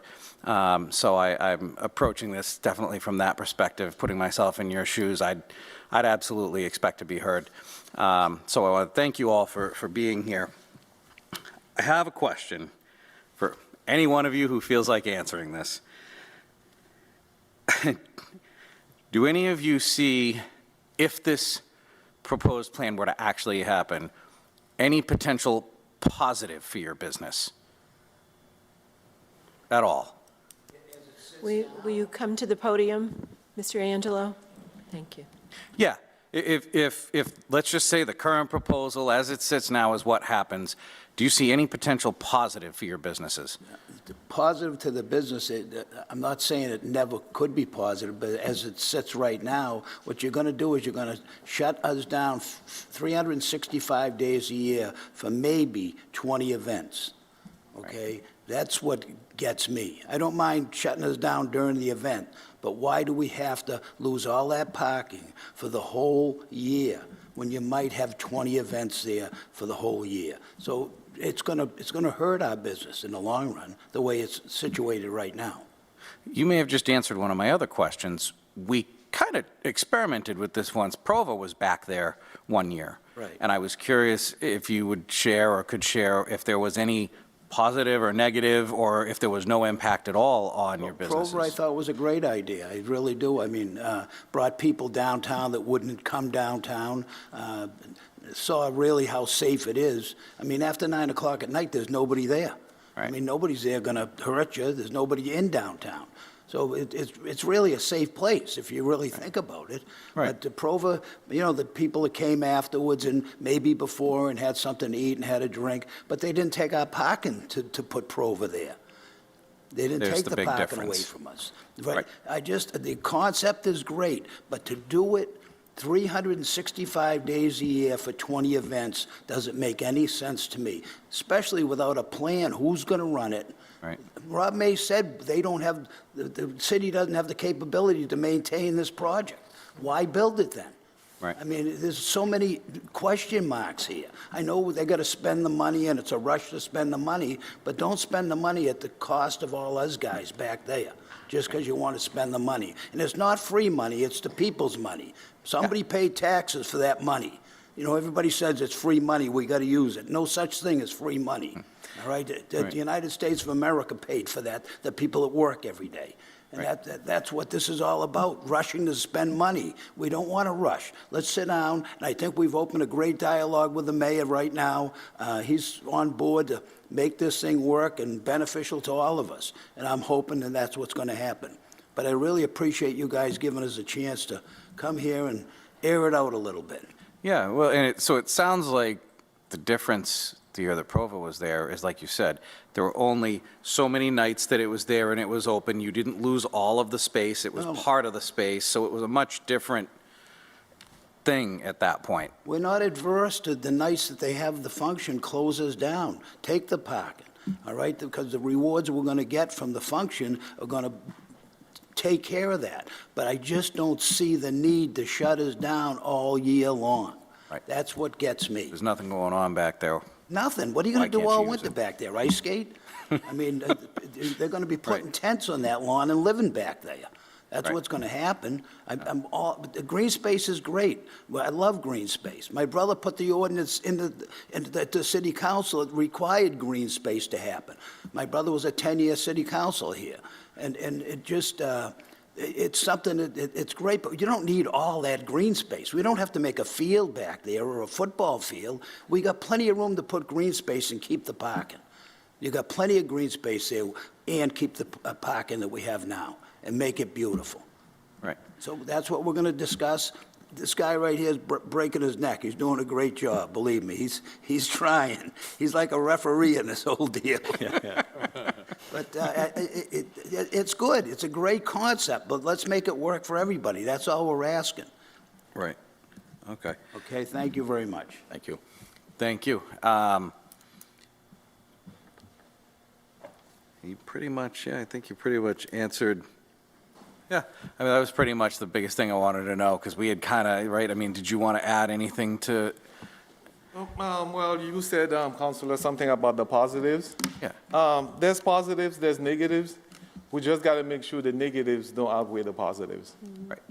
As far as Pova, when Pova got there, the first thing that I noticed that they put in like a couple of sheds, and I didn't know what was going on. Like, why is these sheds back here?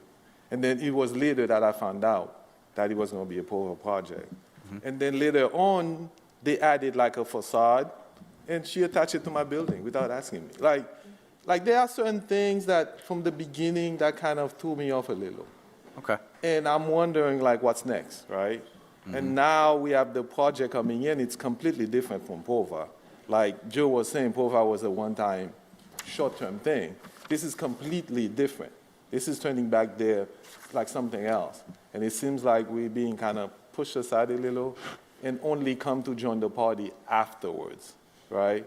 So, Councilor Thompson, I appreciate your input. I mean, you went a lot about some of these things, like some of our concerns. But one thing is the Sycamore Grove projects will integrate the business community into the project. I kind of look at it the other way. Like, the project has to take account the businesses there first. Like, the project has to fit in what the businesses have been doing and are doing. Because it's a lot harder to move a business, right, that you've created and put effort in than to bring something else in. So whatever that something else is going to come in, right, we got to make extra sure it doesn't do any damage because we're here already, right? So, Well, and I think you just said it right there. Whatever is done has to be done in a way that it doesn't damage the existing businesses that are there in any way, some of whom have been downtown and some took the risk and went downtown when nobody was interested in downtown. So we need to make sure that now that, you guys, some of you were the first people to give downtown a shot, and we certainly want to make sure that we don't, that as it develops, it doesn't develop in a way that hurts you. exactly. Thank you for being here, every one of you. Thank you. Thank you, Councilors, Madam Chair. 3 of the 4 sponsors of this resolve are not with us this evening. And Mr. May is not here. And I see value in postponing this 2 weeks and letting the rest of the people come in and ask questions and present to us. So how about Councilor Lally? Thank you, Council. I was just going to say on that subject, to Councilor Farrell, I know that I had mentioned, some hesitation about postponing at the time, but I would repeat that I think that this is, hearing from the business owners, because, we want to make sure we hear from them and they can have their voice in this process. But I would agree with Madam Chair that, having it postponed for the other councilors and for Director May would be a prudent course. So if you remake your motion, I would happily second. Was the motion made? No, I said if Councilor Farwell wanted to remake his motion. Madam Chair, we moved to postpone, and that was defeated. I'm not sure I can do that again. Yeah. Well, I think it can be done again. Yeah, we listened to our invited guests who are here this evening. We have other invited guests plus other sponsors who are not here. Then Motion to reconsider. Reconsider a postponement? Can we do that? Motion I to think that reconsider only- his I think that only works on postpone. passage. Yeah. No? Shannon why around here don't we do somewhere? this? I'll move to refer this back to the city council, and then the city council can refer it to a FinCom. On the motion, we've just been told through Officer Salamone that Attorney Resnick says we can move to postpone this again. Yes. We can. We can make a second motion? All right, well, then we'll,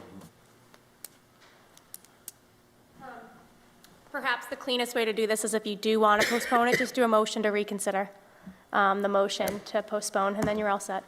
Okay. Oh. so someone To who that voted. end, Motion to reconsider. Second. okay, we have a motion to reconsider a postponement, and it's been properly seconded. All in favor of reconsideration? All opposed? Okay, so it passes. right. And now, Now we're back to square one, so I move to postpone to the next FinCom meeting. that's right. Second. Okay, I have a proper motion to postpone made and seconded. All in favor? Opposed? Thank you. It carries. Thank you for being here this evening. Thank you very much. Madam Clerk, number 2. Ordered that the following petition be approved and submitted to the Great and General Court for approval under Clause 1 of Section 8 of Article 2 as amended of the amendments to the Constitution of the Commonwealth of Massachusetts, and to the end that legislation be adopted precisely as follows, except for clerical or editorial changes of form only. An act relative to the appointment of a Commissioner of Health and Human Services in the City of Brockton, be it enacted by the Senate of the House of Representatives in General Court assembled and by the authority of the same as follows. Section 1, notwithstanding any provision of Section 26B of Chapter 111 of the General Laws, to the contrary, the City of Brockton may appoint a Commissioner of Public Health who has control over the Health and Human Services Department, and who shall either be the holder of a graduate degree in medicine, public health, public administration, or related field with at least 2 years full-time administrative experience in the organization, management, or delivery of public health and health care services, or 2, have an equivalent combination of education and experience in health or health care. Invited Megan Bridges, City Solicitor.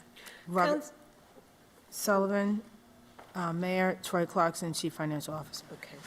Councilors, City Solicitor Bridges is unable to be with us this evening, and Mayor Sullivan and CFO Clarkson had to depart. So in their stead, I would like to have Attorney Resnick speak to us and also Auditor Preble. Would anyone have an objection to that? No objections. Great, okay. All right, good evening, councilors. I did speak with Solicitor Bridges this evening. She was not able to attend because she was at a training today. But what you have before you is an order to adopt a home rule petition. And just so you can understand why this is not an ordinance, it's because the way that the state law says is that it should be an order of the body. Orders come through your finance committee, so that's why you have an order before you that relates to a home rule petition. And what this does is, I think it was 2019, just before the COVID-19 pandemic, this body adopted a state statute that changes, not changes, but moves the Board of Health under Section 26 to a Commission on Health. And in doing that, by adopting that state statute, you're also agreeing to a couple of subsections of that statute that include certain provisions about how that board will operate. And one of those is that it has somewhat strict language on who you can hire to be the Commissioner of Health. And so what this home rule petition does is it actually asks the state legislator for a little bit more leeway on the hiring process for that and filling the role. Other communities, including Boston, requested the same type of relief from the state. So if you wanted to have a little bit more information about what the state statute is, I can provide you that information. What you would have is you could meet the state statute, but also meet these two other criteria to just broaden the availability of the position for a potential applicant. That's all the home rule petition does. Thank you. Councilor Farwell? I'm sorry? This is your order? You know, I think she said eloquently what this is all about. Okay, thank you. Councilor Thompson? Thank you, Madam Chair. So two quick questions. Number one, I know we've discussed the creation of a Health and Human Services Department within the city. Can you refresh my memory? Was that ordained or no? It was. It was. Yep, and this is just part of that implementation. Okay. You know, I think it was passed, I could be wrong. It was either the end of 2019 or right before, maybe February of 2020. It was right when COVID hit, and so obviously that became the priority for the Board of Health. And so moving past that, you know, the city can actually start to implement some of these things. This legislation or this special home rule petition was drafted by Attorney Bridges back in 2019. Right. I remember having the discussion about this very order to seek a home rule petition to kind of loosen up some of the restrictions regarding the head of the Health and Human Services. Memory failed at whether we actually approved it prior to this, but okay, I better understand. Thank you. And then just also for your reference, there's a separate ordinance that has been referred to the Ordinance Committee, just providing very limited functions and some of like development of that new department in the city ordinances. That's a separate item.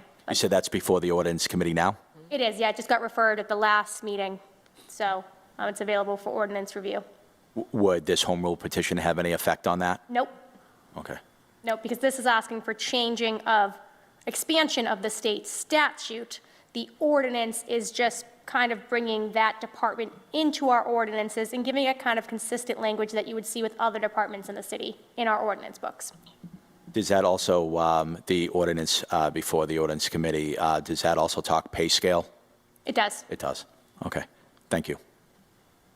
Anyone else? Motion to recommend favorably? Second. Second. A motion has been made and properly seconded. All in favor? Opposed? Thank you. It passes. Number 3. Ordered that the following named sum be and the same is hereby transferred as the same was submitted by the mayor as follows. Transfer $36,126.11 from Human Resources, Employee Benefits, Contractual Union Costs to Public Property, Personal Services other than overtime, for purposes of funding the Brockton Building and Construction Trades Contract. This provides funding for the first year of a 3-year contract, July 1st, 2022 to June 30th, 2025. Invited, Troy Clarkson, Chief Financial Officer. Councilors, as I mentioned, Mr. Clarkson had to leave. Ms. Privel is happy to speak to us about this tonight. Does anyone have any objections? No objection.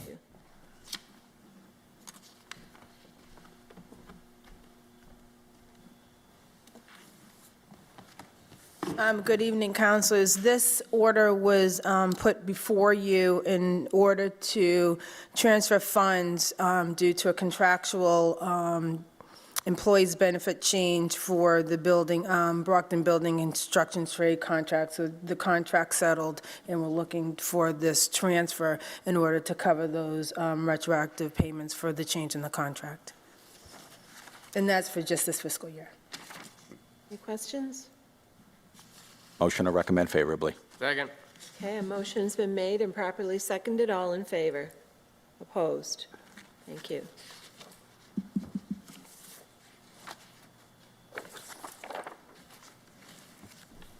Number 4.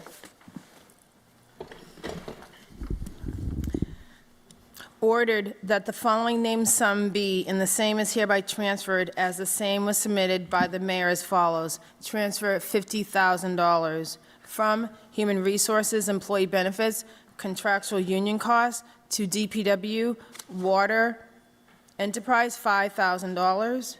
DPW Sewer Enterprise, $5,000. Library, $5,000. Cemetery, $5,000. DPW Highway, $5,000. DPW Maintenance, $5,000. DPW Refuse Enterprise, $5,000. Parking Authority, $5,000. Parks and Recreation, $5,000. Public Property, $5,000. For purposes of funding the Public Employees Local Union 1162 Water and Sewer Contract, Laborers Local Union 1162 contract, and Library SEIU Local 88 Unions contract without determined impact on the continuous provisions of the existing level of municipal services. This provides funding for the first year of a 3-year contract, July 1st, 2022 to June 30th, 2025. Invited Troy Clarkson, Chief Financial Officer, Shannon Resnick, Legislative Counsel. Good evening, Attorney Resnick. Good evening. So on this one, it's not usually common for legislative counsel to come speak on a financial type transfer order, especially one that comes through contract negotiations with some of the unions in the city. But what happened here was these contracts were actually negotiated within their first year on money that was already budgeted for. So you actually already took the vote to fund this budget, this financial implication, back when you approved this budget back in July. What the state law says, though, it says is that within a certain period of time of coming to an agreement with your unions, you have to put forth an appropriation request necessary to the council to fund that contract. And so the city clerk, myself, Mr. Clarkson, and Solicitor Bridges met to find a way to be able to make sure that this body still had a right that's granted to you by state statute to be able to vote on an appropriation. And what Mr. Clarkson did is he went back, relooked at his numbers, and was able to figure it out this way so that this council preserved its right to vote on its appropriation. Any questions? Motion to recommend favorably. Second. Motion's been made and properly seconded. All in favor? All opposed? Thank you. It passes. Last but not least. 5, ordered that in accordance with General GL Chapter 44, Section 53A, the city hereby accepts as a gift from the estate of Francis X. McDonald by and through its attorney, John F. Creedon, and submitted to the City Council by Mayor Robert F. Sullivan, subject under the said statute for approval by the City Council of Brockton as follows. The sum $350,000 to be used by the City of Brockton Parks and Recreation Commission under the direction of the mayor for improvements to the DW Field Park, inclusive of the golf course, and to acquire and place a park bench bearing a plaque with the name and in memory of the said Francis X. McDonald, golf professional. Invited attorney John F. Creedon, Timothy Carpenter, Superintendent of Parks, Troy Clarkson, Chief Financial Officer. Good evening, Attorney Creedon. Good evening, Madam President, through you to members of the City Council. It's my first recollection of somebody that's trying to give the city some money, and yet I'm last on the agenda. But anyway, just a quick history. Just so you know, Tim Carpenter and myself, and I believe his greenskeeper, way back when we knew the city was going to be getting some money from the Fran McDonald estate, we sat down and we had a long chat, at least once, maybe twice. So this has finally come to fruition. The estate has been settled. I am the personal representative of Mr. McDonald, the deceased, and for the history, he was the golf professional at DW for over 40 years. Fran's sister, Ruth, who worked with him 7 days a week from in the summer 5 a.m. to sometimes 8 or 9 at night, worked with him for free in the clubhouse there, in the pro shop. Ruth, Fran's sister, married the second half of this triumvirate, I call it, Ralph Washburn. He was a career, lifelong firefighter for the city of Brockton, and had no children. Ruth and he had no children, and ended up with no relatives other than Fran. Ralph left all of his money to Fran, his brother-in-law and best friend. I was also Ralph's personal representative, lived in Brockton his whole life, had a nice house here in Brockton, as did Fran up on Brea Circle. We sold that house too. So it took some time through COVID to get the probate court awake to go through all of the different things, and the tax authorities, because it was an estate that got over $1 million. In any event, I had met with the mayor and the city solicitor's office several times in the last 2 months, indicating that this was going to happen. And so I won't get too verbose about the $350 million that is presently sitting, waiting to get to the council after I assume you favorably accept this gift. I did do the legals with Tony Donegan and Megan concerning the statute that allows gifts and situations to be offered to municipalities. So I think the legals are in order. I'm going to directly, the other part of the bequest by Mr. McDonald was to the, naturally to the museum, Firefighters Museum, because again, Ralph spent his whole life as a firefighter dedicated to the city of Brockton, both of them. So I would ask this august body to accept that gift. There may be a little bit more coming, possibly, because only recently we received another huge check from the federal government. But all the taxes have been paid, and we're ready to give the city, DW, the money very shortly. And because of what the actually ordinance, not the ordinance, the resolve says, there would be probably 3 benches that Tim and I will be talking about, and that would be the predecessors of Tim, the 2 Dorgan, John Sr., who worked with Fran for like 30-some years, and then John Jr., who became the Parks and Recreation Director, to have benches there for them. There'll also be, according to the mayor, because we're going to try to fund the situation through his, there's plenty of things that have to be done at DW, and he has some great ideas, which we will discuss for the expenditure of that money. Thank you. That's great. Thank you. Any questions? Motion to recommend favorably. Second. Motion's been made and properly seconded. We waited long for it. All in favor? Opposed? Thank you. It passes. Thank you, Attorney Creedon. Thank you.